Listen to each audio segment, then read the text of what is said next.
Hello and welcome to SPMIS Academy. Today we'll analyze important newspaper articles of 15th September 2022. Please note you can download the PDF version of today's newspaper analysis by clicking the link given in the comment section. You can also join our WhatsApp group through the link given in the description section for more study materials. This is the list of the topics that we will be covering from today's newspaper. The first article is about Hindi Divas, and this topic is important from our syllabus GS paper 1 post consolidation history point of view. तो हिंदी दिवस कल का दिन यानी कि 14 सितंबर हमारे देश में हिंदी दिवस की तरह मनाया जाता है और ये इसी दिन को 14 सितंबर को ही 1949 में हमारी कॉन्स्टिट्यूएंट असेंबली ने हिंदी को that too which is an Indo Aryan language and its written format in Devanagari script को ऑफिशियल लैंग्वेज की तरह एक्सेप्ट किया था। तो 14 सितंबर के दिन कॉन्स्टिट्यूएंट असेंबली ने हिंदी को written in Devanagari script official language की तरह एक्सेप्ट किया था। That is why 14 September is celebrated across India as Hindi Diwas. देखिए, आज़ादी से पहले से ही एक कॉमन लैंग्वेज को लेकर के काफ़ी ज़्यादा कंट्रोवर्सी चल रही थी। कई सारे ऐसे हमारे लीडर्स थे जो चाहते थे कि हिंदी को लिंगुआ फ्रैंका बनाया जाए और पूरे देश की नेशनल लैंग्वेज बनाई जाए। ऐसे कई सारे लोग थे इंक्लूडिंग महात्मा गांधी कि हमारे देश की एक लैंग्वेज होनी चाहिए। लेकिन कुछ इसके क्रिटिक्स भी थे। वो कहते थे कि अगर हिंदी को हमने फोर्सफुली देश का नेशनल लैंग्वेज या ऑफिशियल लैंग्वेज बना दिया और अकेला ऑफिशियल लैंग्वेज बनाया तो कई सारे जो नॉन हिंदी स्पीकिंग पॉपुलेशन हैं वो धीरे धीरे मार्जिनलाइज होने लगेंगे और उनके लिए जो एम्प्लॉयमेंट अपॉर्चुनिटीज़ हैं वो कम होने लगेंगी। सो इसको लेकर के constituent assembly was also divided, क्योंकि कॉन्स्टिट्यूएंट असेंबली में भी मेनली दो तरह के लोग थे। Those who were supporters of Hindi being accepted as national या ऑफिशियल लैंग्वेज अलोन। तो उनका आर्गुमेंट ऐसा था कि it will promote unity and integrity in the country. उनका ये भी आर्गुमेंट था कि सबसे ज़्यादा तो आखिर हिंदी बोलने वाले ही लोग हैं, largest number of speakers are Hindi speaking, तो इसलिए हिंदी को ही नेशनल लैंग्वेज या ऑफिशियल लैंग्वेज बनाया जाना चाहिए। लेकिन उसको अपोज करने वाले जो लोग थे वो कह रहे थे कि it will be unfair to non Hindi speakers, और हिंदी में भी तो कई सारी डायलेक्ट्स है हिंदी की, तो कौन से डायलेक्ट को आप बनाएंगे official language? That was also question. तो इन सब डिस्प्यूट्स को कि हिंदी को ऑफिशियल लैंग्वेज बनाया जाए, देखिए नेशनल लैंग्वेज हमारे देश में कोई है नहीं। आज़ादी से पहले डिबेट चल रही थी कि नेशनल लैंग्वेज बनाया जाए, हमारे देश में है ऑफिशियल लैंग्वेज। तो कॉन्स्टिट्यूएंट असेंबली ने फाइनली फैसला लिया कि हम लोग ऑफिशियल लैंग्वेज बनाएंगे हिंदी को along with English for next 15 years. इसको हम लोग कहते हैं Munshi Ayyangar formula. So this was a kind of compromise between K Munshi and Iyengar कि चलिए ठीक है, क्योंकि ये जो हिंदी सपोर्टर्स हैं वो कह रहे थे कि हमें हिंदी चाहिए ऑफिशियल लैंग्वेज, अपोजर्स थे वो कह रहे थे कि नहीं, सिर्फ हिंदी कैसे हो सकता है ऑफिशियल लैंग्वेज। तो फिर एक बीच का कॉम्प्रोमाइज़ निकाला गया और इसी कॉम्प्रोमाइज़ को हम लोग मुंशी अयंगर फार्मूले नाम से जानते हैं, जिसमें ये फैसला लिया गया कि आने वाले 15 सालों तक 1950 से लेकर के 1965 तक English along with Hindi will continue as official language और उसके बाद ओनली हिंदी विल कंटिन्यू। तो इसी कॉन्टेक्स्ट में फिर ऑफिशियल लैंग्वेज एक्ट 1963 में लेकर के आई पार्लियामेंट हमारी, क्योंकि संविधान में भी लिखा था कि 15 सालों तक हिंदी इंग्लिश दोनों रहेगा, उसके बाद इंग्लिश को डिसकंटिन्यू किया जा सकता है अगर पार्लियामेंट कानून लाए तो पार्लियामेंट ने इस कॉन्टेक्स्ट में कानून लाया भी 1963 में और हिंदी को ऑफिशियल लैंग्वेज बना दिया, सोल ऑफिशियल लैंग्वेज सिंस और फ्रॉम 1965।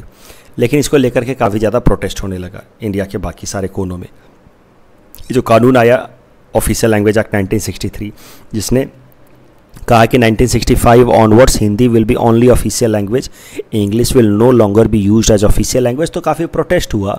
जो नॉन हिंदी स्पीकिंग स्टेट्स थे उन्होंने कहा कि हमारी तो इससे एम्प्लॉयमेंट अपॉर्चुनिटीज़ को नेगेटिव इम्पैक्ट पहुंचेगा, और क्योंकि अब सारी सरकारी एग्ज़ाम्स में सरकारी नौकरियों के लिए हिंदी का इस्तेमाल किया जाएगा और हमें हिंदी आती नहीं है और इससे हमारी एम्प्लॉयमेंट अपॉर्चुनिटीज़ पे खासकर सरकारी नौकरियों में पाने में हमारे जो अपॉर्चुनिटीज़ हैं उस पर नेगेटिव इम्पैक्ट पहुंचेगा। और इस कारण से जो नॉन हिंदी स्पीकिंग स्टेट्स थे वहाँ पे वायलेंट प्रोटेस्ट शुरू हो गए और इतने वायलेंट प्रोटेस्ट चले, इस कारण से 4 साल बाद इंदिरा गांधी की सरकार ने ऑफिशियल लैंग्वेज एक्ट 1963 को अमेंड करके नया कानून लाया, ऑफिशियल लैंग्वेज एक्ट ऑफ 1967, जिसमें उन्होंने साफ साफ लिख दिया कि Hindi along with English will continue as official language of the country without any time boundation, मतलब कि for indefinite usage English and Hindi will be continued as official language. तो इसके साथ ही हमारा देश बाईलिंगुअल बन गया as far as official languages are concern. अब हमारे देश में 2 ऑफिशियल लैंग्वेज हैं, हिंदी और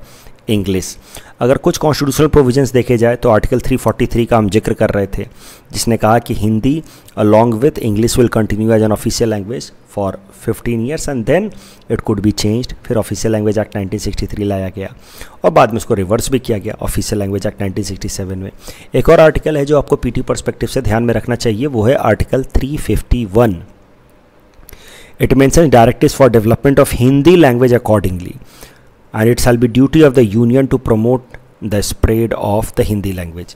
तो वैसे तो हिंदी अकेला ऑफिशियल लैंग्वेज भी नहीं है, इंग्लिश के साथ ही ऑफिशियल लैंग्वेज हमारे देश में, उसके अलावा कोई नेशनल लैंग्वेज नहीं है। येट हमारा संविधान हमारी सरकार को डायरेक्टिव देता है कि हिंदी को आपको एक इम्पॉर्टेंट लैंग्वेज की तरह डेवलप करना है और इसको पॉपुलर बनाना है। तो कहीं ना कहीं आप मान सकते हैं कि हमारे कॉन्स्टिट्यूशन मेकर्स के मन में ये विजन था कि over a period of time जब पूरे इंडिया भर में हिंदी पॉपुलर हो जाएगा तो फिर बाद में शायद से हिंदी को अकेला ऑफिशियल लैंग्वेज या देश का नेशनल लैंग्वेज डिक्लेयर किया जा सके। और उसी ऑब्जेक्टिव से शायद से उन्होंने आर्टिकल 351 में सरकार को ये डायरेक्टिव्स दिए कि आपको हिंदी को पूरे इंडिया भर में धीरे धीरे डेवलप करना है। इस आर्टिकल के बेसिस पे ये प्रीलिम्स प्रैक्टिस क्वेश्चन हमने आपको दे रखा है। Please attempt this question and you can submit the answer in the comment section. The next article is about irreversible law on nuclear arms and this topic is important from our syllabus GS paper to international relations point of view। देखिए, North Korea की जो सरकार है which is ultimately headed by the dictator the supreme leader Kim Jong, तो उन्होंने एक नया कानून पास किया है। This new law regarding nuclear policies से that there will be automatic use for preemptive nuclear strike to protect itself. क्या मतलब है प्रीएम्प्टिव न्यूक्लियर स्ट्राइक का?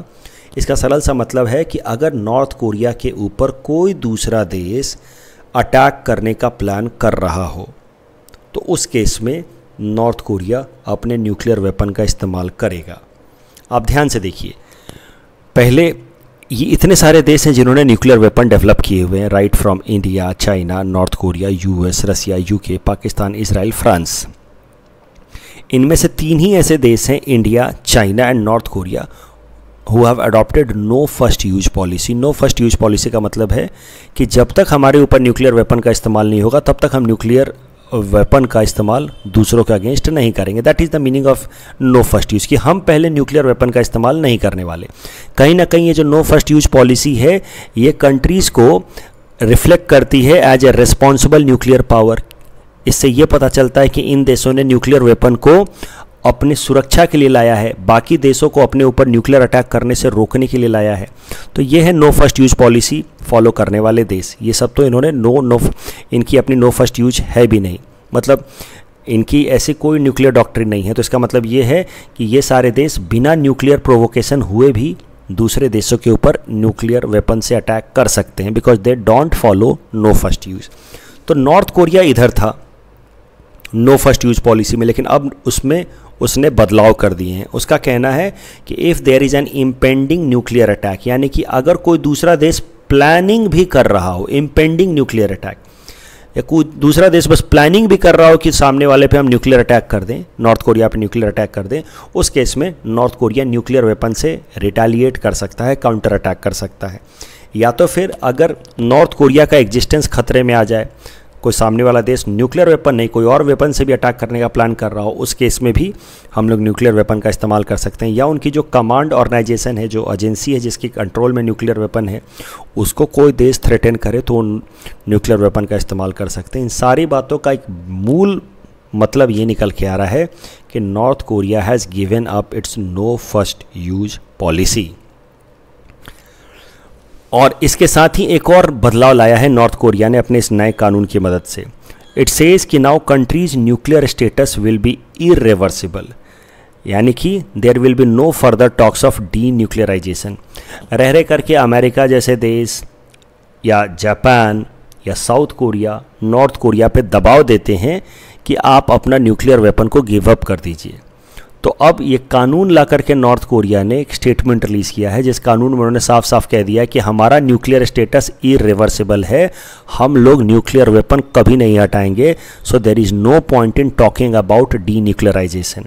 और इसके साथ ही उनका जो 2013 वाला कानून था, जिसकी मदद से उन्होंने ऑफिशियली एक्सेप्ट किया कि they are a nuclear weapon state, साथ ही साथ उस कानून में उन्होंने नो फर्स्ट यूज पॉलिसी भी अडॉप्ट की थी, उन पूरे कानून को पूरी तरह से बदल के रख दिया है।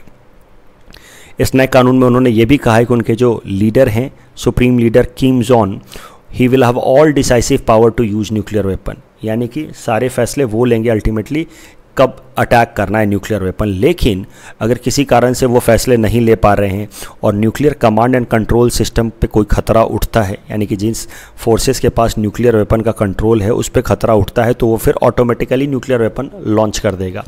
कहीं ना कहीं ये नॉर्थ कोरिया अपने आप को इररेस्पॉन्सिबल न्यूक्लियर पावर की तरफ प्रोजेक्ट करने की कोशिश कर रहा है कि देखो भाई, don't angry me, don't mess with me, मतलब हम कभी भी अटैक कर सकते हैं, आप उस उम्मीद में मत रहना कि नो फर्स्ट यूज हम फॉलो करेंगे।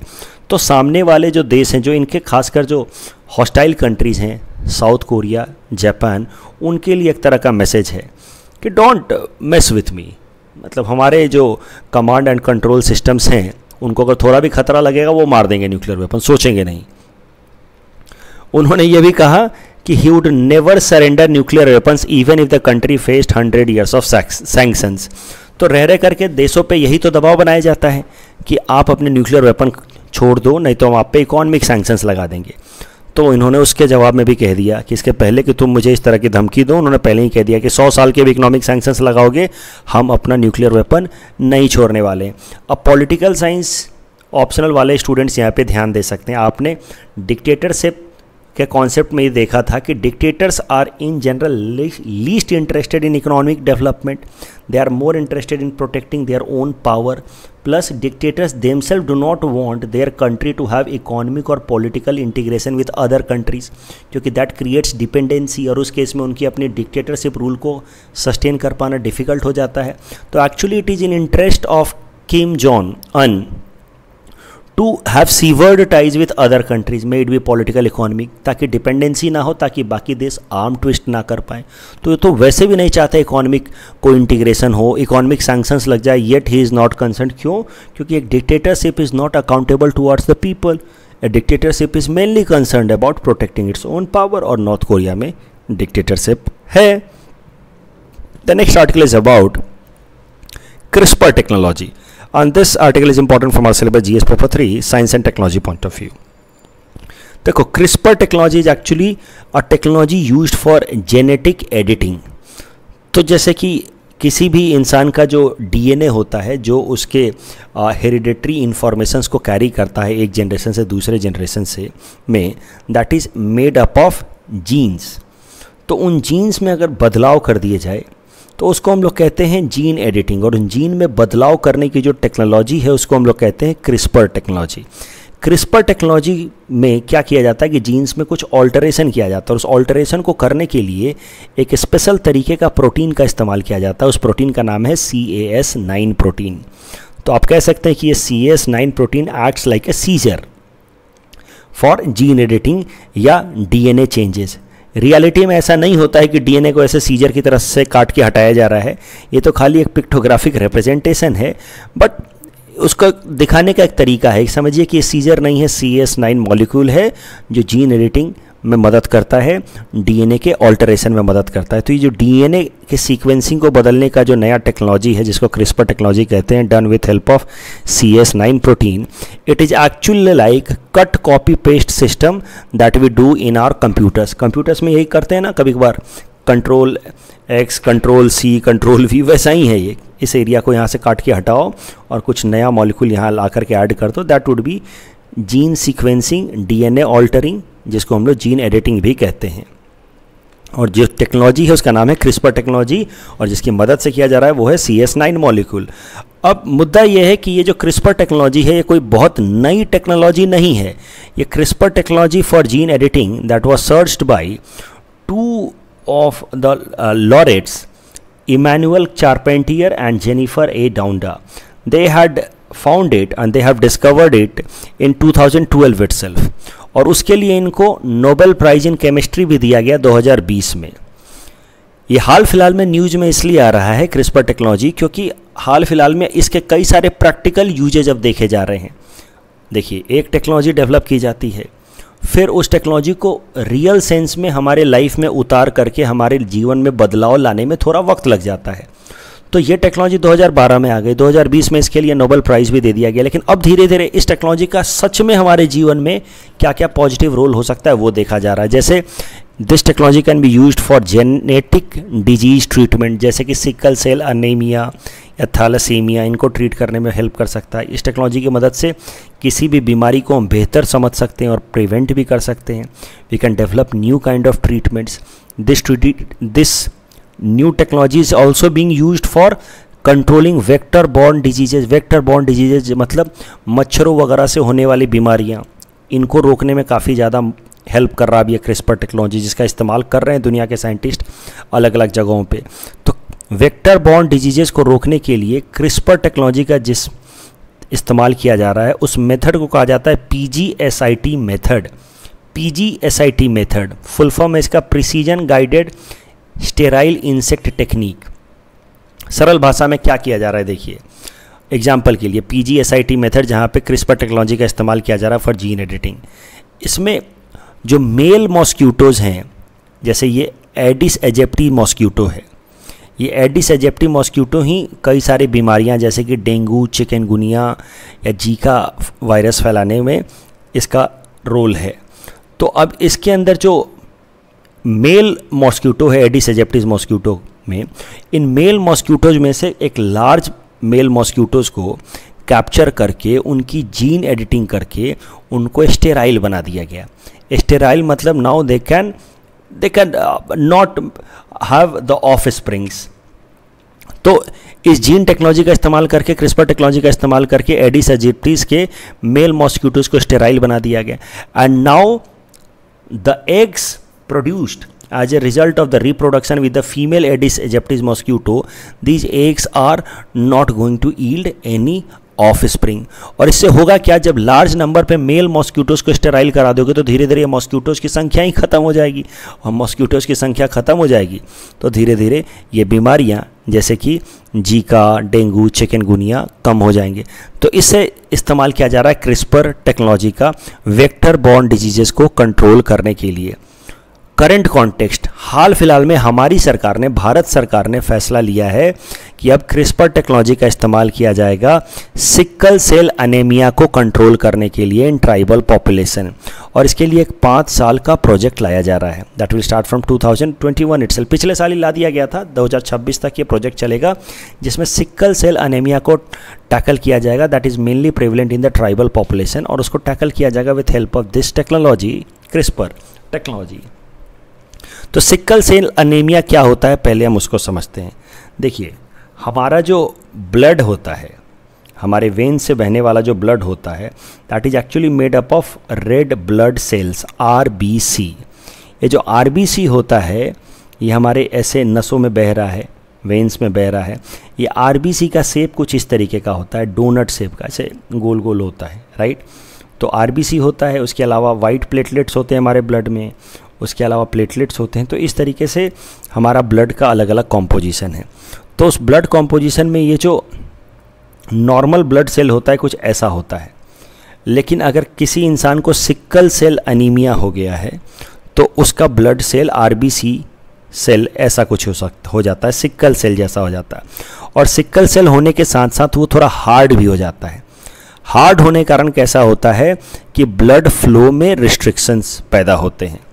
तो नॉर्मल ब्लड सेल कैसा होता है, red blood cell flow smoothly, इसका डोनट शेप होता है, और डोनट शेप से अगर वो सिकल सेल में कन्वर्ट हो जाए, सिकल शेप में कन्वर्ट हो जाए, तो इसी को हम लोग कहते हैं सिकल सेल अनीमिया। और सिकल सेल में कन्वर्ट होने के कारण होता क्या है कि उसकी फ्लेक्सिबिलिटी ख़त्म होगी, and that is how it blocks the small blood vessels, and that is how it leads to impeding of the blood flow. और इस फिजियोलॉजिकल कंडीशन को हम लोग कहते हैं सिकल सेल अनीमिया, जिसमें ब्लड फ्लो में रिस्ट्रिक्शंस पैदा होने लगते हैं क्योंकि हमारा जो आरबीसी है उसने अपना शेप बदल लिया और उसके अलावा वो काफ़ी ज़्यादा रिजिड या आप समझिए हार्ड हो गया है और ब्लड वेसल्स के फ्लो को रिस्ट्रिक्ट करने लगता है। इस कारण से हेमोग्लोबिन की कमी होने लगती है and that leads to fatigue, shortness of breath and hair loss. अगर देखा जाए तो सिकल सेल जो डिजीज़ है it is very much prevalent in the tribal populations across India. आप देखो ये एरिया जो है it is very much inflicted with the sickle cell region and this region is mainly inhabited by the tribal population. यहाँ पे भी जो tribal population उनको सिकल सेल अनीमिया का प्रॉब्लम ज़्यादा है। तो अब सिकल सेल अनीमिया को काउंटर करने के लिए, क्योंकि ये एक जेनेटिक डिजीज़ है तो एक जनरेशन से दूसरे जनरेशन में पास होता है, तो इसको काउंटर करने के लिए अब हम लोग लेकर के यार इस्तेमाल करेगी हमारी सरकार इस क्रिस्पर टेक्नोलॉजी को और जीन एडिटिंग करके इंश्योर कराएगी कि जो नए बच्चे पैदा होने वाले हैं उनमें ये सिकल सेल होने की जो फीचर्स हैं वो उनके माँ बाप से बच्चों में पास ना हो। अब जब हमने बात की है क्रिस्पर टेक्नोलॉजी की तो इसको लेकर के कुछ एथिकल इश्यूज भी हैं जो एथिक्स एंड इंटीग्रिटी में सवाल में पूछा जा सकता है, तो उसको भी ज़रा देख लेते हैं। क्रिस्पर टेक्नोलॉजी को लेकर के या जीन एडिटिंग टेक्नोलॉजी को लेकर के सबसे बड़ा प्रॉब्लम है वो है या एथिकल इशू है वो है डिजाइनर बेबी। अब जब बच्चे पैदा होने वाले हैं, जब जाइगोट फॉर्मेट में ही हैं, तभी इस जीन एडिटिंग टेक्नोलॉजी की मदद से इसकी जीन्स को बदला जा सकता है, एडिट किया जा सकता है काफ़ी हद तक। तो उससे कैसा होगा, जैसे आपने मूवी देखी होगी विकी डोनर, वो कहता है ना, अब वो तो हंसी मजाक में कहता है कि शाहरुख जैसा वो गाएगा, नाचेगा, धोनी जैसा बैटिंग करेगा। ये सब चीज़ आप करा सकते हैं जीन एडिटिंग करके। ऐसे बच्चे होंगे डिजाइनर बेबी। एथलेटिक एबिलिटी बना दो, इंटेलिजेंस बना दो, म्यूजिकल टैलेंट भी डाल दो, कैरिश्मा भी उनके अंदर फीचर्स डाल दो। तो मतलब जैसे कि आप इंसान नहीं डॉल बना रहे हो। तो this is the problem and this is how we are going against nature and we would be ending creating super humans. और सुपर ह्यूमंस बनाने का समस्या ये है कि फिर नेचर को हमने ख़त्म कर दिया। देखिए हमारी जो कमियां हैं वही हमें नेचुरल बनाती हैं। मान लीजिए कोई थोड़ा कोई छोटा है, कोई बोटा है, कोई किसी के हेयर लॉस हो रहे हैं, ये सब चीज़ें जो हैं all with all such differences, और इसको आप या तो कमियों की तरह देखिए या नेचुरल फैक्टर्स की तरह देखिए, यही हमें नेचर के नज़दीक रखते हैं। और इसी कारण से इस पूरे समाज में या एक तरीके की हमारी दुनिया में एक तरीके की आप समझिए डाइवर्सिटी है। लेकिन अगर सब लोग डिजाइनर बेबीज़ बनवाने लगेंगे तो कैसा होगा, सबके बच्चे ऐसे 7-7 फीट के होंगे, मजबूत होंगे, तो ह्यूमन एफर्ट्स का तो सिग्निफिकेंस ही ख़त्म हो गया, कंपटीशन का मतलब ही ख़त्म हो गया। ये जैसे क्रिकेट मैच हो रहा है तो वहाँ पे ऐसा समझिए रोबोट्स खेल रहे हैं। अभी स्पोर्ट्स का क्या मतलब है, इन सारी चीज़ों से सुपर ह्यूमन से क्या दिक्कतें होंगी, स्पोर्ट्स का सिग्निफिकेंस खत्म हो जाएगा। स्पोर्ट्स क्यों खेला जाता है, देखने के लिए कि एक इंसान अपने पोटेंशियल को किस हद तक रीच कर सकता है या क्या उसको ब्रीच भी कर सकता है। देखिए तेंदुलकर जैसा एक इंसान जिसकी हाइट कम है वो लंबे लंबे छक्के मार रहा है, क्यों? क्योंकि उसने अपने पोटेंशियल को ब्रीच किया है, रियलाइज़ किया है मेहनत करके। तो हार्ड वर्क का इंपॉर्टेंस खत्म हो जाएगा if we start breaking designer babies and super humans. That is the problem, ethical problem associated with this CRISPR technology that is being questioned again and again. Ethics paper में इस पर सवाल आने के चांसेस बहुत ज़्यादा हैं। इस टॉपिक के बेसिस पे प्रीलिम्स प्रैक्टिस क्वेश्चन मैंने आपको दे रखा है। Please attempt this question and you can submit the answer in the comment section. The next article is about avian flu that is seen in cetaceans and this topic is important for our syllabus GS paper 3 environment point of view. सबसे पहले समझते हैं ये cetaceans होते क्या हैं। देखिए cetaceans word has come from word cetus. Cetus means large sea creatures. तो ऐसे जानवर जो सिर्फ और सिर्फ सी में रहते हैं और वो भी लार्ज साइज़ के, उनको हम लोग कहते हैं सेटासियंस। कम से कम 80 स्पीसीज इस तरीके के हैं that are cetaceans, means large marine animals who live only in sea. Example whales, dolphins, porpoise. These animals are completely aquatic. ये सेटासियंस होते हैं, they are completely aquatic, means they can not survive at all on land, they live only and only in water. अब क्या है current news? तो current news ये है कि एक सेटासिन that is bottlenose dolphin was found dead after being tested positive for bird flu with a strain of Eurasian H5N1 strain। तो सरल भाषा में समझिए कि एक इस तरह का सेटासियन एनिमल यानी कि पानी में रहने वाला लार्ज एनिमल जो बॉटल नोज डॉल्फिन स्पीसीज को बिलोंग करता था, उसमें बर्ड फ्लू पाया गया। और उसके कारण वो मर भी गया। अब सेटासियंस में बर्ड फ्लू होना काफ़ी एक नई फिनोमिना है जो पहले कभी देखी नहीं गई, और सिर्फ इसी एक पर्टिकुलर एनिमल में नहीं, कई सारे और भी वेल्स में बर्ड फ्लू के इम्पैक्ट देखे जा रहे हैं। And that is how it is becoming a matter of concern, क्योंकि ये जो सेटासियंस हैं they are indicator of good health of marine ecosystem. Marine ecosystem के जो फूड चेन में टॉप पे आते हैं, तो पूरे मरीन सिस्टम को मेंटेन करने में भी इनका रोल है। उसके अलावा जितने ज़्यादा सेटासियंस होंगे that is an indicator of good health of marine ecosystem, and that is why these cetaceans are known as indicator species of marine ecosystem. Indicator species are indicator of biological और health condition of a particular ecosystem. अगर वो species हैं उस ecosystem में तो समझिए कि ecosystem healthy है, अदरवाइज नहीं है।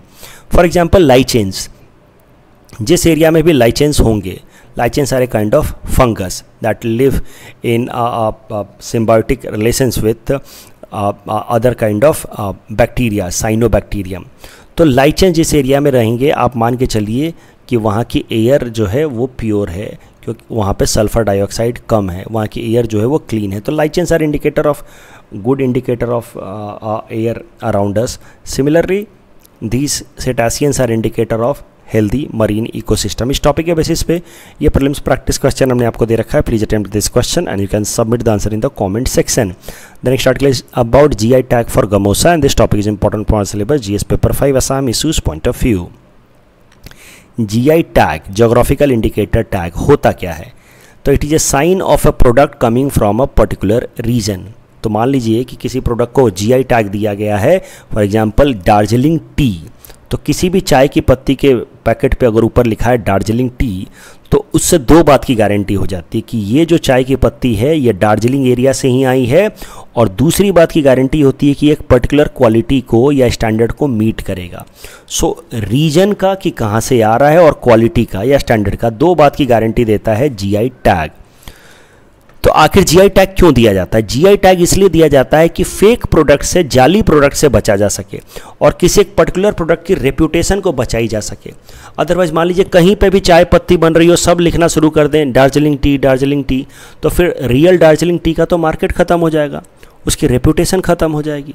इसलिए रेप्यूटेशन को बचाए रखने के लिए GI स्टेटस दिया जाता है जिसका कोई और इस्तेमाल नहीं कर सकता। तो किसी भी प्रोडक्ट के लिए GI टैग अगर लेना है तो उसके लिए एक प्रोसेस है। पहले उसके लिए एक रजिस्ट्रार जनरल ऑफ इंडिया के पास हमें एक एप्लीकेशन डालना होगा, फिर रजिस्ट्रार जनरल जो है उस एप्लीकेशन को पब्लिश करेंगे इन हिज रजिस्ट्रार, और 3 महीनों तक वेट करेंगे कि कोई और ऑब्जेक्शन तो नहीं करना चाह रहा कि सर ये प्रोडक्ट तो यहाँ का है ही नहीं, हमारे यहाँ का है। जैसे रसगुल्ला को लेकर के उड़ीसा और वेस्ट बंगाल लड़ पड़े कि नहीं रसगुल्ला का GI टैग तो असली रसगुल्ला तो उड़ीसा वाला है, वेस्ट बंगाल का नहीं हमारा है। तो ये होता है, इस तरीके से 3 महीने तक वेट किया जाता है कि कहीं कोई अपोजिशन तो नहीं है, और अगर कोई अपोजिशन नहीं हुई तो 3 महीने बाद GI दे दिया जाता है, जोग्राफिकल इंडिकेटर दे दिया जाता है।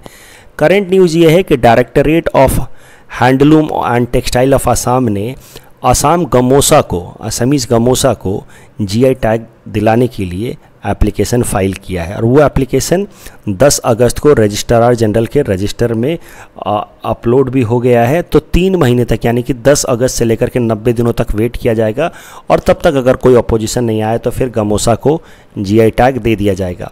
आपको ध्यान देने वाली बात यह है कि गमोसा को GI टैग दिलाने के लिए पहले भी एक बार एप्लीकेशन दायर किया गया था, और वो 2017 में ही दायर किया गया था। अब देखिए 16/10/2017 को, और ये वाला जो एप्लीकेशन है दिस इज़ रिवाइज्ड एप्लीकेशन जो अभी हाल फिलहाल में डाला गया है। 2017 वाला जो एप्लीकेशन है उसके बावजूद भी GI टैग इसलिए नहीं मिल पाया क्योंकि कई सारे अपोजिशंस खड़े हो गए थे। कुछ लोगों ने अपोजिशन ये कर दिया था कि ये जो नाम है वो सिर्फ असमीज़ में लिखा है, जबकि हिंदी और अंग्रेजी में भी नाम लिखा जाए तो अच्छा रहे, किसी भी फेक प्रोडक्ट से बचा जा सकता है। दूसरा, गोसाई टाइप गमोसा इसमें इंक्लूडेड नहीं है। इस तरह के कई सारे क्रिटिसिज्म थे। देखो ना आप यहाँ पे ये गमोसा लिखा है ना, लेकिन असमीज़ में लिखा है, तो इसको लेकर के अपोजिशन रेज किया गया। Gosai type gamosa was not included and that is why it was opposed and that is why उस टाइम में GI टैग नहीं मिला था। अब वापस एक रिवाइज्ड एप्लीकेशन डाला गया है। कल जो हमने आपको प्रैक्टिस क्वेश्चन दिया था उसका आंसर देख लेते हैं। Second individual satyagrahi was Pandit Jawaharlal Nehru and India is currently a member of UNHRC. Its resolutions are not binding. That's all from our side for today. Thanks for watching.